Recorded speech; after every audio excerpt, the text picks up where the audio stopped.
وہ اس لمحے خود کو چاہ کر بھی اس کے سامنے کمپوز نہیں کر سکی تھی۔ میرا خیال ہے اس وقت ہمیں گھر چلنا چاہیے۔ اس میٹر پر گھر جا کر بات کریں گے۔ وہ اپنی سیٹ سے اٹھ کھڑی ہوئی تھی۔ اذہان پریشان ہو گیا۔ عائشہ، تم نے مائنڈ کر لیا نا؟ دیکھو، میری زندگی میں تمہارا مقام الگ ہے اور اس کا الگ۔ وہ اب گھبرا کر وضاحت پیش کر رہا تھا، مگر وہ سنی انسنی کرتی آگے بڑھائی۔ کتنا مشکل تھا اسے کسی کے ساتھ شیئر کرنا، کسی اور کے حوالے سے سوچنا۔ وہ خودداری سے خالی نہیں تھی، مگر دل کے معاملے میں خود غرض بن گئی تھی۔ لہٰذا اس سے کچھ بھی کہنے کے بجائے اس نے سیدھے اپنی ماں سے رجوع کیا تھا۔ مما، کیا یہ بات درست ہے کہ آنٹی اور انکل نے اذہان کے لیے آپ سے میرا ہاتھ مانگا تھا؟ ہاں، سبزی بناتی آمنہ بیگم نے قدرے چونک کر اس کی طرف نگاہ کی تھی۔ الجھے الجھے سراپا کے ساتھ، جانے کیوں وہ انہیں خود بھی بے حد الجھی ہوئی دکھائی دے رہی تھی۔ پھر آپ لوگوں نے کیا جواب دیا؟ آمنہ بیگم اذہان میں اس کی دلچسپی سے خوب واقف تھی، تبھی مسکرا کر پالک کے پتوں کو ہاتھ سے کاٹتے ہوئے بولی، جواب کیا دینا تھا، بات پکی کر دی۔ آخر کو میرا بھانجا اور تمہارے ڈیڈی کا بھتیجا ہے، پھر دو ہی تو ہو تم لوگ، غیروں کے در کیوں دیکھیں؟ آمنہ بیگم کے جواب پر اس کی آنکھیں بھر آئیں۔ مما، مجھے آپ سے کچھ شیئر کرنا تھا۔ بھیگی پلکیں اٹھا کر ان کی طرف دیکھتے ہوئے وہ بولی تھی، جب آمنہ بیگم نے قدرے تفکر سے اس کی طرف دیکھا تھا۔ ہاں بولو، مجھے تمہاری طبیعت ٹھیک نہیں لگ رہی۔ مما، وہ اذہان کسی اور لڑکی میں انٹرسٹڈ ہے، ایک ایسی لڑکی میں جو اسے کچھ بھی نہیں دے سکتی۔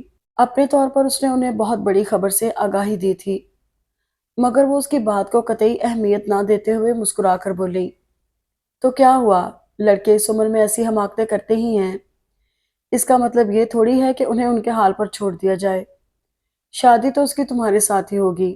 میں آج ہی بھائی صاحب اور صادقہ سے بات کر کے شادی کی ڈیٹ فکس کرنے کے متعلق پروگرام فائنل کرتی ہوں۔ تھینک یو مما۔ آمنہ بیگم کے جواب نے اسے سر تا پیر مسرور کر دیا تھا۔ شام میں اذہان سے اس کی مٹ بھیڑ ہوئی تو وہ اسے قدرے اداس دکھائی دیا۔ ہیلو مسٹر کزن، کیا ہوا؟ آج تو بڑی چپ لگی ہوئی ہے۔ وہ اندر سے مطمئن نہیں تھی، نہ ہی کسی اور سے اس کی دلچسپی کا قصہ سن کر۔ اب اس کے لیے اذہان کا مقام پہلے جیسا رہا تھا، مگر پھر بھی اسے کسی بھی قیمت پر کھو دینا اسے گوارا نہیں تھا۔ اذہان نے اس کے سوال پر خاصی شکایتی نگاہوں سے اس کی طرف دیکھا تھا۔ میں نے تمہیں اپنا اچھا دوست سمجھا تھا، تو اب میں بہت بری ہو گئی ہوں۔ اس کے لبوں پر دل جلانے والی مسکراہٹ تھی۔ اذہان نے خفگی سے منہ پھیر لیا۔ تم نے آنٹی کو عالیہ کے متعلق بتا کر اچھا نہیں کیا۔ میرا خیال تھا تم میری ہیلپ کرو گی، مگر تم نے دشمنی کی ہے میرے ساتھ۔ کیا دشمنی کی ہے؟ تمہیں پتا ہے گھر والے تمہاری اور میری شادی طے کیے بیٹھے ہیں، پھر بھی تم پرائی لڑکیوں میں دلچسپی لیتے پھر رہے ہو، اور یہی نہیں کس قدر بے شرمی سے یہ رواداد اپنی منگیتر کو بھی سنا بیٹھے ہو۔ میں یہ سب پسند نہیں کرتی۔ تمہارا نام میرے نام کے ساتھ منسوب ہے۔ بس، وہ تب گئی تھی۔ اذہان کو سمجھ نہیں آ رہی تھی کہ کیسے سمجھائے۔ میں تم سے فضول بحث میں الجھنا نہیں چاہتا عائشہ، بس اتنا جان لو کہ شادی میری ہوگی تو صرف اور صرف عالیہ سے، اور کسی کے ساتھ نہیں۔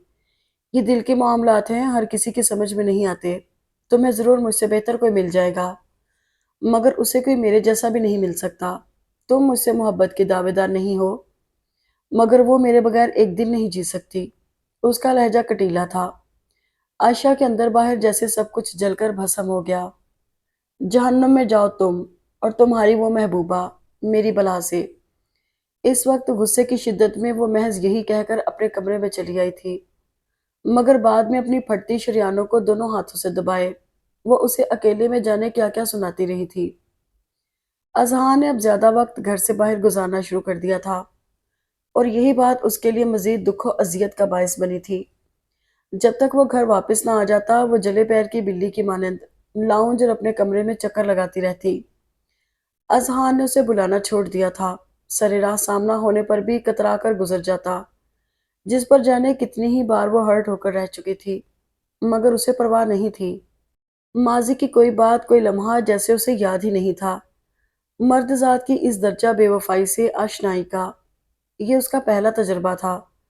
اسے محض گمان ہی نہیں، پکا یقین بھی تھا کہ شادی کے بعد سب کچھ ٹھیک ہو جائے گا، مگر ایسی نوبت آنے سے پہلے اذہان نے ہنگامہ کھڑا کر دیا تھا۔ وہ سب اس وقت لاؤنج میں ہی بیٹھے شام کی چائے پی رہے تھے جب اذہان آفس سے جلد اٹھایا۔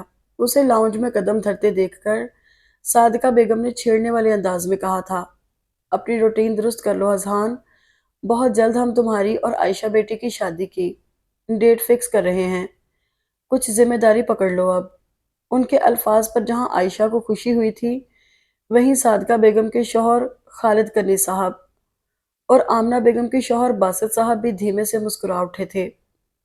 مگر اذہان کے تیور بدل گئے مگر اذہان کے تیور بدل گئے تھکے تھکے سے انداز میں خود کو صوفے پر گراتے ہوئے وہ خاصے ادب سے بولا تھا، آئی ایم سوری مما، میں عائشہ سے شادی نہیں کر سکتا۔ کیوں؟ اس کے الفاظ نے وہاں بیٹھے سب لوگوں کو حیران کیا تھا۔ عائشہ خود پہلو بدل کر رہ گئی۔ کیوں؟ کیونکہ میں کسی اور لڑکی میں انٹرسٹڈ ہوں اور اس بارے میں آنٹی کو سب کچھ تفصیلاً بتا چکا ہوں۔ کیا بکواس ہے یہ؟ خالد کرنی صاحب اس کے قطعی غیر متوقع جواب پر خاصے بھرنا کر اٹھے تھے۔ وہاں بیٹھے دیگر افراد میں بھی اس کے الفاظ سے تشویش کی لہر دوڑ گئی تھی۔ تبھی وہ سر جھکاتے ہوئے مجرمانہ انداز میں بولا تھا، یہ بکواس نہیں حقیقت ہے پاپا، میں عالیہ کو شریک سفر بنانے کا پرومس کر چکا ہوں اور جو ہم نے ایک دوسرے کو زبان دی ہے وہ… اس بار صادقہ بیگم نے مشتعل ہو کر لقمہ دیا تو جواب میں وہ آہستہ سے رخ پھیر گیا۔ میں اس کے لیے آپ سے معذرت خواہ ہوں، آپ عائشہ کے لیے کوئی اور اچھا سا لڑکا ڈھونڈ لیجئے، میں بات کو بگاڑنا نہیں چاہتا۔ لہٰذا تحمل سے کہنے کے ساتھ ہی بڑے بڑے قدم اٹھاتا اپنے کمرے کی طرف بڑھ گیا تو صادقہ بیگم اور خالد کرنی صاحب سر پکڑ کر بیٹھ گئے۔ اگلے روز صبح ہی صبح ناشتہ کیے بغیر عائشہ اپنی گاڑی لے کر گھر سے نکل کھڑی ہوئی۔ گزشتہ روز مارکیٹ سے گھر آتے ہوئے اتفاقیہ طور پر اس نے اذہان کو اس کی محبوبہ عالیہ کے ساتھ گاڑی میں بیٹھے ہوئے دیکھا تھا۔ تقریباً 1 گھنٹے تک اس نے ان دونوں کا تعاقب کیا تھا۔ پھر جب اذہان اسے اس کے گھر ڈراپ کر کے تنہا واپس گیا تب وہ گھر لوٹی تھی۔ آج اس کا ارادہ اس لڑکی کے روبرو جا کر اسے خوب بے عزت کرنے کا تھا۔ وہ قدم پیچھے ہٹانے والوں میں سے نہیں تھا۔ اب وہ لڑکی ہی کچھ کر سکتی تھی، لہٰذا کسی کو بتائے بغیر وہ اسی گھر کی طرف چلی آئی جہاں کل اس نے اذہان کو اسے ڈراپ کرتے ہوئے دیکھا تھا۔ گھر باہر سے جتنا خوبصورت دکھائی دے رہا تھا، اندر سے اس کی خوبصورتی اس سے بھی کہیں بڑھ کر تھی۔ اس کے بیل دینے کے جواب میں ایک چھوٹے سے بچے نے دروازہ کھولا تھا۔ وہ اسی سے عالیہ کا پوچھتے ہوئے گھر کے اندر چلی آئی جہاں ایک نفیس سی صحت مند عورت کچن میں گھسی شاید کسی بچے کے لیے دودھ کا فیڈر تیار کر رہی تھی۔ السلام علیکم آنٹی۔ اپنی اور مقابل ہستی کی عمر میں فرق کا اچھی طرح موازنہ کرنے کے بعد اس نے سلام جھاڑا تھا۔ جواب میں وہ اس کی طرف نگاہ کرتے ہوئے عام سے لہجے میں بولی، وعلیکم السلام، میں نے پہچانا نہیں آپ کو۔ کیسے پہچان سکتی ہیں؟ میں فرسٹ ٹائم تو آئی ہوں۔ آپ غالباً عالیہ کی مما ہیں۔ وہ خوش ذوقی کا مظاہرہ کر رہی تھی۔ خاتون نے فوراً اثبات میں سر ہلا دیا۔ ہاں جی، آپ اس کی دوست ہیں؟ نہیں، مجھے اس کے بارے میں آپ سے کچھ بات کرنی تھی۔ بیٹھیے۔ اس کے الفاظ نے انہیں قدرے متفکر کر دیا تھا۔ وہ ان کے قریب ہی سائیڈ والے صوفے پر بیٹھ گئی۔ مس عالیہ کیا اس وقت گھر پر ہوں گی؟ نہیں، اس ٹائم اکیڈمی جاتی ہے، وہ عصر تک واپس آئے گی۔ بات کیا ہے؟ بہت امپورٹنٹ بات ہے آنٹی، سمجھ میں نہیں آ رہا آپ کے سامنے کن الفاظ میں بیان کروں۔ کیا مطلب؟ وہ اس کی توقع سے زیادہ ریئیکٹ کر رہی تھی۔ عائشہ نے سر جھکا لیا۔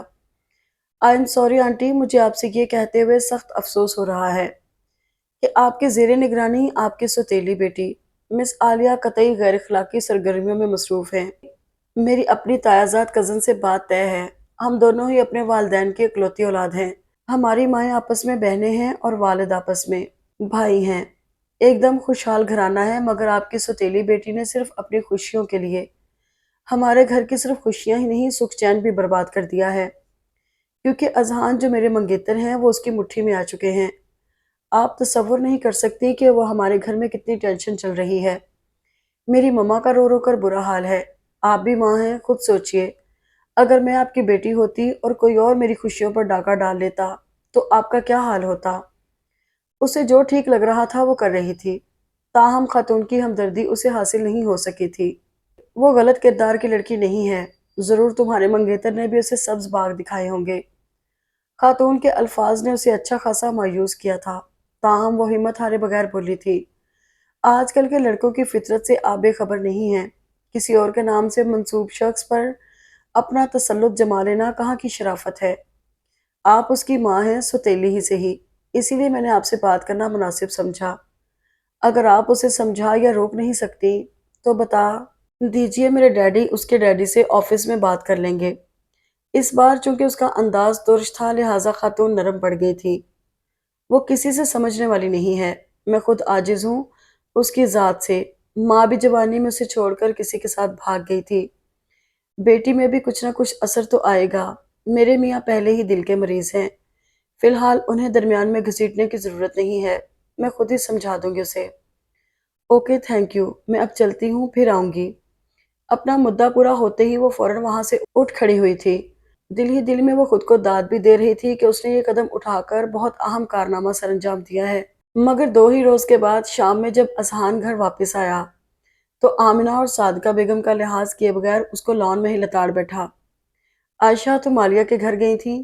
اس کی مما سے ملی تھی تم؟ وہ اس کے جارحانہ تیور دیکھتے ہی قدرے کنفیوز ہو گئی تھی۔ ہاں، کیوں؟ بھرپور قوت سے وہ دھاڑا تھا جبکہ صادقہ بیگم اس کی طرف لپک آئیں۔ اذہان، تمیز سے بات کرو، یہ کسی سے مخاطب ہونے کا کون سا طریقہ ہے؟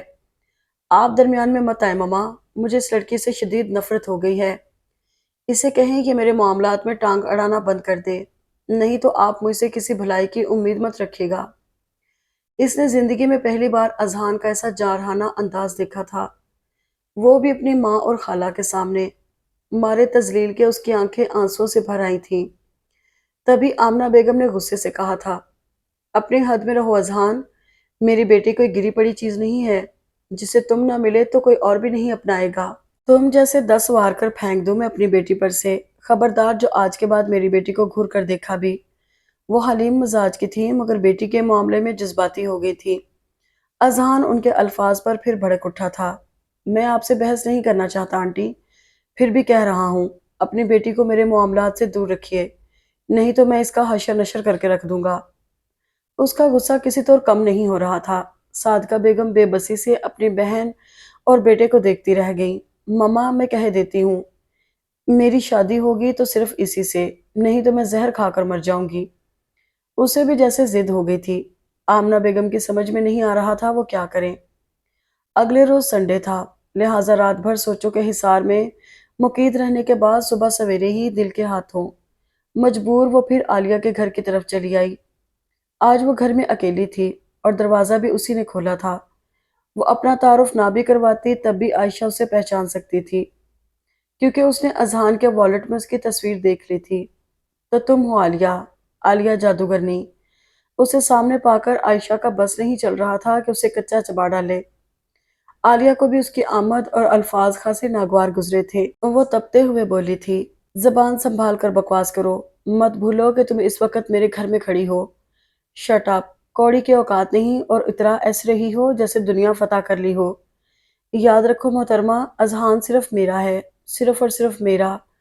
تمہاری بھلائی اسی میں ہے کہ چپ چاپ اس کے راستے سے ہٹ جاؤ، وگرنہ تمہارا میں وہ حال کروں گی کہ خود اپنے آپ کو آئینے میں نہیں پہچان سکو گی۔ تو کر دو، ابھی تک کچھ کر کیوں نہیں سکی؟ جہاں تک اذہان کی بات ہے تو وہ خود میرے پیچھے بھاگتا ہے، میں اس کے پیچھے نہیں جاتی۔ اسے روک دو، روک سکتی ہو تو۔ فضول میں میرے منہ لگنے کی ضرورت نہیں ہے۔ میں تھوکنا بھی پسند نہیں کرتی تم پر۔ اذہان بھی صرف ترس کھاتا ہے، اس نے خود یہ مجھ سے کہا تھا، تمہیں اس کے سوا دوسرا کوئی لڑکا نہیں اپنا سکتا۔ تمہیں برا لگتا ہے تو لگے، مگر سچ یہی ہے کہ تم ایک بدکردار لڑکی ہو، دوسروں کے حق پر ڈاکہ ڈالنے والی ڈائن ہو تم۔ سنا تم نے، رقابت کے معاملات کسی بھی عورت کو پاگل کر سکتے ہیں۔ وہ بھی پاگل ہو رہی تھی۔ عالیہ روحانسی ہو گئی۔ Shut up and get lost from here. چلی جاتی ہوں تم جیسی بھکارن کے در پر، ٹھہرنا مجھے بھی گوارا نہیں، مگر یاد رکھنا اگر تم نے میرے کزن کا پیچھا نہ چھوڑا تو میں تمہیں بدنام کر کے رکھ دوں گی۔ شعلہ بیان لہجے میں قطعی حقارت سے کہتے ہوئے وہ اس کے گھر کی دہلیز پار کر آئی تھی۔ جس وقت اپنی گاڑی میں بیٹھ رہی تھی عین اسی لمحے اس نے اذہان کو عالیہ کے گھر کے سامنے موٹر بائیک روکتے ہوئے دیکھا تھا۔ دل کے اندر پھر دکھ کی ٹیس اٹھی، مگر وہ ضبط کرتی خاصی ریش ڈرائیونگ کے ساتھ گھر واپس پلٹ آئی۔ دوپہر میں وہ پھر سخت تیش کے عالم میں اس کے سر پر کھڑا دھاڑ رہا تھا۔